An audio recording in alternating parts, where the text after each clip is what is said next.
થોડા સમય પહેલા રાજ્યના ગૃહમંત્રી હર્ષ સંઘવીએ મોટા ઉપાડે આરોપીઓના વરઘોડા કાઢવાનું નિવેદન કર્યું હતું. આરોપીઓને શાંત ઠેકાણે લાવવા ગૃહમંત્રીએ રાજકીય નિવેદન કરવા સાથે પોલીસને છૂટો દોર આપ્યો, પરંતુ ગૃહમંત્રીની વાત પર અમલ કરવાનું હવે સુરત પોલીસને ભારે પડ્યું છે. આરોપીઓના વરઘોડા કાઢવા મામલે સુરત શહેર પોલીસ કમિશનર અનુપમસિંહ ગેહલોતને નોટિસ મળી છે.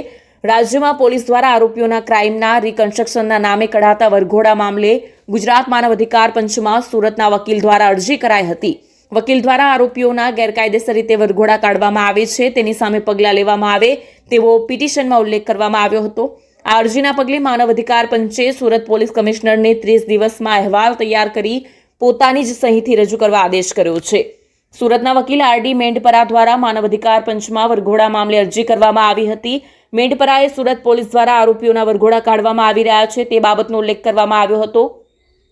મેંડપરાએ અરજીમાં સ્પષ્ટ લખ્યું હતું કે આરોપી જ્યાં સુધી કોર્ટમાં કસૂરવાર પુરવાર ન થાય ત્યાં સુધી આ રીતે જાહેરમાં તેનો વરઘોડો કાઢવો એ કાયદાની વિરુદ્ધ છે. પોલીસની આ કાર્યવાહી યોગ્ય નથી. ભલે પોલીસ કહેતી હોય કે રિકન્સ્ટ્રક્શન માટે લઈ જવાય છે, પરંતુ મીડિયાને બોલાવીને આ પ્રકારના રિકન્સ્ટ્રક્શનની વાત કરવામાં આવી રહી છે તે ખોટું છે.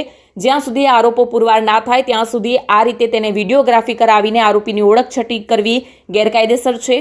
સુરત પોલીસ કમિશનરને પોતાની સહીથી વિગતવાર અહેવાલ 30 દિવસમાં રાજ્ય આયોગને પાઠવવા આદેશ કરાયો છે.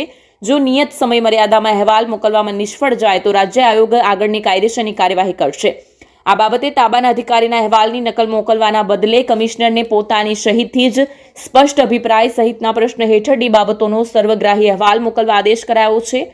આયોગે સો કોઝ નોટિસમાં સ્પષ્ટ આદેશ કર્યો છે કે જો કમિશનરની મંજૂરી વગર તાબાના અધિકારી દ્વારા રાજ્ય આયોગને અહેવાલ મોકલવામાં આવશે તો તે ગ્રાહ્ય રખાશે નહીં. 2 મહિના પહેલા ગાંધીનગરમાં પોલીસના યોજાયેલા એક કાર્યક્રમમાં ગૃહ રાજ્યમંત્રી હર્ષ સંઘવીએ કહ્યું હતું કે ગુજરાતના ઘણા લોકોને વરઘોડાથી બહુ વાંધો છે. હમણાં ગુજરાત પોલીસે નક્કી કર્યું છે કે રાજ્યના સામાન્ય નાગરિકોને જો ટપોરી દ્વારા કોઈ પ્રકારે હેરાન પરેશાન કરાશે તો તેના વરઘોડા તો જરૂરથી નીકળશે.